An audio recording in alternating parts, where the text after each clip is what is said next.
La maîtrise totale des émotions. Mythe ou réalité? À votre avis, est-ce que le contrôle est une solution efficace pour parvenir à l'agilité émotionnelle? Alors si vous avez téléchargé mon guide, vous connaissez maintenant le secret ou le paradoxe de l'agilité émotionnelle. Vous devez avoir une petite idée de la réponse à cette question. Comme la semaine dernière, je vais vous proposer de réfléchir et pour ça, on va continuer de prendre des exemples concrets. Alors cette semaine, on va imaginer Alice, une jeune professionnelle ambitieuse qui arrive au travail chez Serenity Corp avec un sourire éclatant malgré une nuit de sommeil perturbée et une charge de travail accablante.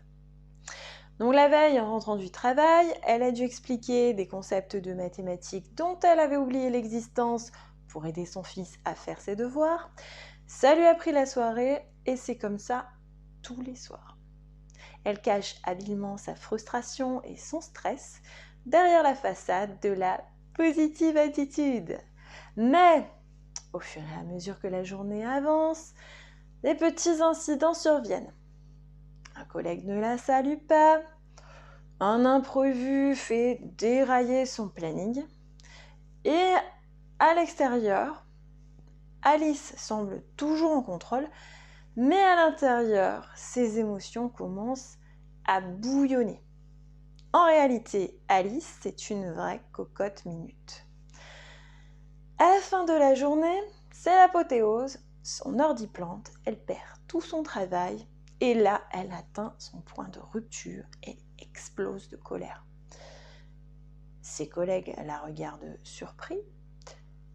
Pire encore, certains viennent lui dire que c'est pas grave, c'est qu'un ordinateur. Il y a des choses plus graves dans la vie. Alors, la chanson à laquelle je pense est en anglais. Elle s'appelle Demons. Je vous propose de faire le même exercice que la semaine dernière, d'écouter cette chanson, de lire la traduction des paroles, d'écouter la musique. Alors, soit vous l'écoutez en anglais, soit je vous ai mis des traductions françaises. Et ce que je vous propose, c'est de chercher des indices pour répondre à ces deux questions. Finalement, en quoi le contrôle des émotions est contre-productif? Pourquoi Alice pourrait-elle arriver à avoir peur ou honte de ses émotions dans ce contexte de positivité excessive? Si on relit la vidéo de la semaine dernière et c'est la vidéo d'aujourd'hui, vous pouvez arriver à trouver des éléments de réponse et à commencer à faire un puzzle. Alors si vous ne l'avez pas encore fait, vous pouvez télécharger mon guide dans la description, il va vous aider à faire ce puzzle. Et donc comme je vous disais, je vous ai mis le lien vers deux interprétations françaises différentes.